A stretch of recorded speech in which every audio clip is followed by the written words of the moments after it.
കഴിഞ്ഞ കുറേ കാലമായി കേരളത്തിലെ സർവകലാശാലകളുടെ ഭരണരംഗത്ത് ഗുരുതരമായ പ്രതിസന്ധി നിലനിൽക്കുകയാണ്.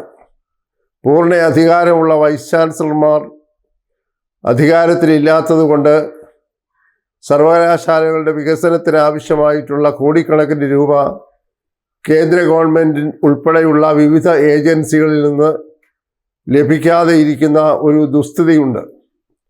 അനേക വിദ്യാർത്ഥികൾക്ക് ലഭിക്കുന്നതായിട്ടുള്ള സ്കോളർഷിപ്പ്, അതുപോലെ കോളേജുകളുടെയും സർവകലാശാലകളുടെയും അടിസ്ഥാന സൗകര്യ വികസനത്തിനുള്ള പണം, ഇതെല്ലാം ലഭിക്കണമെന്നുണ്ടെങ്കിൽ യഥാസമയം അതിൻ്റെ പ്രോജക്റ്റുകൾ തയ്യാറാക്കി പൂർണ്ണ ചുമതലയുള്ള വൈസ് ചാൻസലർ ഒപ്പിട്ട് വേണം കേന്ദ്രത്തിലേക്ക് UGC പോലെയുള്ള സമിതികളിലേക്ക് അയക്കാൻ.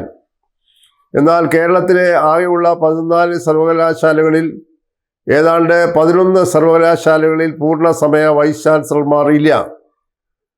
മറ്റ് ചില വൈസ് ചാൻസലർമാർക്കൊക്കെ താൽക്കാലിക ചുമതല കൊടുത്തിരിക്കുകയാണ്. അവർക്ക് കാര്യമായി ഇത്തരം പ്രോജക്റ്റുകൾ തയ്യാറാക്കി കൊടുക്കുന്നതിനുള്ള സാവകാശമോ അല്ലെങ്കിൽ അതിനുള്ള സാഹചര്യങ്ങളോ ഇല്ല. ഈ പ്രതിസന്ധി എങ്ങനെയെങ്കിലും അവസാനിപ്പിക്കണമെന്ന് നിരന്തരമായ സമ്മർദ്ദം പല മേഖലകളിൽ നിന്നുണ്ടായപ്പോൾ ഈ സർവകലാശാലകളുടെ ചാൻസലർ പദവിയിലിരിക്കുന്ന ഗവർണർ ചില നടപടികൾ എടുത്തു. എന്നാൽ ആ നടപടികൾ നിലവിലുള്ള സർക്കാരിനും അതുപോലെ തന്നെ സർവകലാശാലകളുടെ നിലവിലുള്ള സിൻഡിക്കേറ്റ് സമിതികൾക്കുമൊന്നും സ്വീകാര്യമല്ലാത്തതുകൊണ്ട് കാര്യങ്ങൾ കൂടുതൽ കുഴപ്പത്തിലായിരിക്കുകയാണ്. ഇപ്പോൾ ഇത് ഏതാണ്ട് സുപ്രീം കോടതി വരെ കേസ് രൂപത്തിലായിരിക്കുന്നതുകൊണ്ട് ഈ പ്രതിസന്ധി തുടരുകയാണ്. ഇതിന് ഉടനെ പരിഹാരമുണ്ടാകാനുള്ള സാധ്യതകളും കാണുന്നില്ല. ഏറ്റവും ഒടുവിൽ ഉണ്ടായതായിട്ടുള്ള ഒരു കോടതി നിരീക്ഷണത്തിൻ്റെ ഫലമായി ചാൻസലർ എന്ന രീതിയിൽ ഗവർണർ എടുത്ത ഒരു നടപടിയും ഇപ്പോൾ ബഹുമാനപ്പെട്ട കേരള ഹൈക്കോടതി സ്റ്റേ ചെയ്തിരിക്കുകയാണ് 1 മാസത്തേക്ക്. അതായത് വൈസ് ചാൻസലർമാരെ നിയമിക്കണമെന്നുണ്ടെങ്കിൽ സർവകലാശാല ചട്ടം, അതുപോലെ UGC അനുശാസിക്കുന്ന ചട്ടങ്ങൾ അനുസരിച്ച് സർവകലാശാലയുടെയും ചാൻസലറുടെയും UGCയുടെയും ഓരോ പ്രതിനിധികളടങ്ങുന്ന ഒരു 3 അംഗ സെർച്ച് കമ്മിറ്റി രൂപീകരിക്കേണ്ടതായിട്ടുണ്ട്. ഈ സെർച്ച് കമ്മിറ്റിയാണ് യഥാർത്ഥത്തിൽ യോഗ്യതയുള്ള ആളുകളെ വൈസ് ചാൻസലർ സ്ഥാനത്തേക്ക് തിരഞ്ഞെടുത്ത് നാമനിർദ്ദേശം ചെയ്യേണ്ടത്.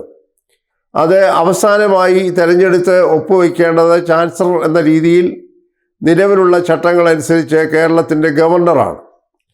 അപ്പോൾ ഈ 3 പ്രതിനിധികൾ ഉൾപ്പെടുന്നതായിട്ടുള്ള സെർച്ച് കമ്മിറ്റി രൂപീകരിക്കാനായി ഈ അടുത്ത സമയത്ത് കേരളത്തിൻ്റെ ഗവർണർ ചാൻസലർ എന്ന രീതിയിൽ എല്ലാ സർവകലാശാലകളോടും തങ്ങളുടെ പ്രതിനിധികളെ അയക്കണമെന്ന് ആവർത്തിച്ച് ആവശ്യപ്പെട്ടുകൊണ്ടിരുന്നു. എന്നാൽ രാഷ്ട്രീയമായ കാരണങ്ങളാൽ ഈ സർവകലാശാലകളൊന്നും തന്നെ സർവകലാശാലകളുടെ പ്രതിനിധികളെ മനഃപൂർവ്വം ഈ സെർച്ച് കമ്മിറ്റിയിലേക്ക് നാമനിർദ്ദേശം ചെയ്തില്ല. അങ്ങനെ വരുമ്പോൾ സെർച്ച് കമ്മിറ്റി രൂപീകരണം ഒരു പ്രതിസന്ധിയിലായി. ആ പ്രതിസന്ധി കടക്കുന്നതിന് വേണ്ടി തന്നിൽ ഉണ്ട് എന്ന് കരുതുന്ന നിക്ഷിപ്തമായിട്ടുള്ള അധികാരങ്ങൾ ഉപയോഗിച്ചുകൊണ്ട് ചാൻസലർ എന്ന രീതിയിൽ ചാൻസലറുടെ പ്രതിനിധിയെയും UGCയുടെ പ്രതിനിധിയെയും ഉൾപ്പെടുത്തിക്കൊണ്ട് 6 സർവകലാശാലകൾക്ക് 2 അംഗ സെർച്ച് കമ്മിറ്റി ഗവർണർ രൂപീകരിച്ച് പ്രഖ്യാപനം നടത്തി. എന്നാൽ ഇത് ശരിയായ രീതിയിലുള്ളതല്ല. ഗവർണർക്ക് അല്ലെങ്കിൽ ചാൻസലർ എന്ന രീതിയിൽ ഗവർണർക്ക് അതിന് അധികാരമില്ല എന്ന് മറുവാദവുമായി രാഷ്ട്രീയ കാരണങ്ങളുടെ പേരിൽ ചില സെനറ്റ് അംഗങ്ങൾ ബഹുമാനപ്പെട്ട ഹൈക്കോടതിയെ സമീപിച്ചു. ബഹുമാനപ്പെട്ട ഹൈക്കോടതി ഈ കേസ് പ്രാഥമികമായി പരിഗണിച്ച് ഈ ഗവർണറുടെ നടപടി ഇപ്പോൾ 1 മാസത്തേക്ക് സ്റ്റേ ചെയ്തിരിക്കുകയാണ്. അങ്ങനെ വരുമ്പോൾ ഓഗസ്റ്റ് മാസം 23-ാം തീയതി വരെ ഒരു നടപടിയുമായി മുന്നോട്ട് പോകാൻ സാധ്യമല്ല. നിലവിലിരിക്കുന്ന ഭരണ പ്രതിസന്ധി തുടരുകയും ചെയ്യും. എന്നാൽ ഓഗസ്റ്റ് 23-ന് ശേഷവും ഈ കേസ് വാദം കേട്ട് ഇതിൻ്റെ അവസാന നടപടികളിലേക്കൊക്കെ പോകുമ്പോൾ സ്വാഭാവികമായി ഇതിൻ്റെ ദോഷം അനുഭവിക്കേണ്ടി വരുന്ന ആളുകൾ ഉയർന്ന കോടതികളിലേക്ക് പോകും എന്ന കാര്യത്തിലും യാതൊരു സംശയവുമില്ല. അങ്ങനെ വരുമ്പോൾ ഇത് ബഹുമാനപ്പെട്ട സുപ്രീം കോടതിയൊക്കെ പരിഗണിക്കേണ്ട ഒരു ഘട്ടത്തിലേക്ക് പോകുമ്പോൾ ഈ അവസ്ഥ വീണ്ടും തുടരുന്ന ഒരു സാഹചര്യമാണുള്ളത്. ഇതൊരിക്കലും ഇങ്ങനെ മുന്നോട്ട് പോകാൻ സാധ്യമല്ല. ഒരുപക്ഷെ കേരളത്തിൻ്റെ സർവകലാശാലകളുടെ ചരിത്രത്തിൽ ഇങ്ങനെ ഒരു സംഭവം ഉണ്ടായിട്ടില്ല. ധാരാളം ലക്ഷക്കണക്കിന് വിദ്യാർത്ഥികളും രക്ഷിതാക്കളും ഈ കാര്യത്തിൽ വളരെയേറെ ആകാംക്ഷയും ഉത്കണ്ഠയും ഉള്ളവരാണ്. കാരണം സർവകലാശാലകളുടെ നിയമം അനുസരിച്ച് ബിരുദ സർട്ടിഫിക്കറ്റുകൾ ഒപ്പിടേണ്ടത് വൈസ് ചാൻസലർമാരാണ്. അങ്ങനെ ഒപ്പിട്ട സർട്ടിഫിക്കറ്റുകളുമായിട്ടാണ് വിദ്യാർത്ഥികൾ ഉപരിപഠനത്തിനും തൊഴിലന്വേഷിക്കുന്നതിനും പോകുന്നത്.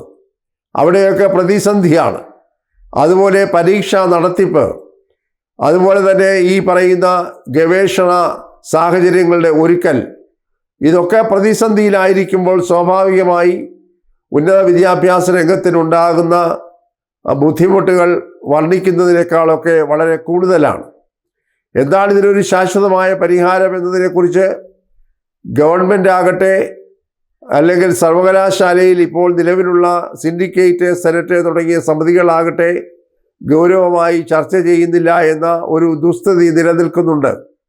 അടിസ്ഥാനപരമായി ഗവൺമെൻറ്റും ചാൻസലർ എന്ന രീതിയിൽ ഗവർണറുമായിട്ടുള്ള ഒരുതരം അധികാര ഏറ്റുമുട്ടലാണ് ഇതിൻ്റെയൊക്കെ കാരണം. അതിൻ്റെ അടിസ്ഥാനപരമായിട്ടുള്ള പ്രധാന കാരണം രാഷ്ട്രീയം തന്നെയാണ്.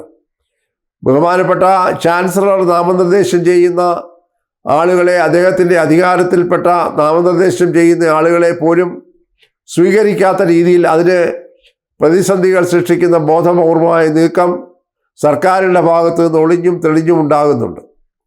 ഒരു ഘട്ടത്തിൽ ഗവർണറെ ചാൻസലർ പദവിയിൽ നിന്ന് മാറ്റണം എന്ന തീരുമാനം പോലും കേരള സർക്കാർ എടുത്ത് അതിൻ്റെ പേരിൽ ഒരു നിയമം നിയമസഭയിൽ പാസാക്കി ഗവർണറുടെ അംഗീകാരത്തിന് ചട്ടമനുസരിച്ച് അയച്ചു. ദീർഘകാലം ആ ബില്ല് ഈ ഗവർണർ പിടിച്ചു വയ്ക്കുകയും അദ്ദേഹം അതിൽ അംഗീകാരം നിഷേധിക്കുകയോ അംഗീകാരം കൊടുക്കുകയോ ചെയ്യാതെ അദ്ദേഹത്തിൻ്റെ ഓഫീസിൽ തടഞ്ഞു വച്ചു.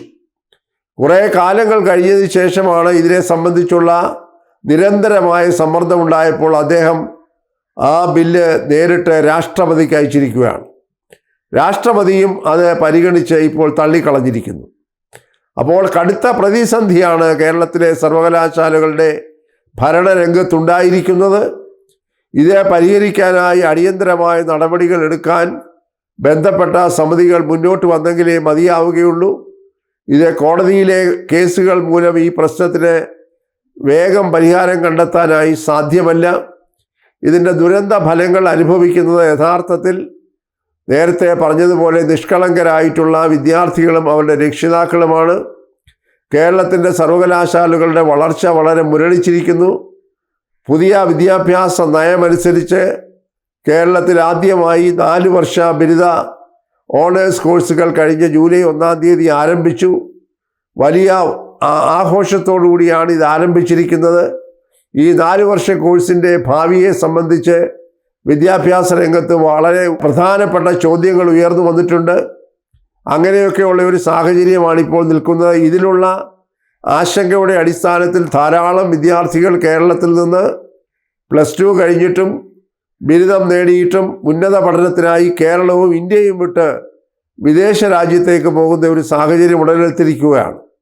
അതുവഴിയായി കേരളത്തിൽ മാത്രമല്ല ഇന്ത്യക്കാകമാനമുണ്ടാകുന്ന സാമ്പത്തികമായ നഷ്ടവും സാമ്പത്തിക വിദഗ്ധർ ചൂണ്ടിക്കാട്ടുന്നുണ്ട്.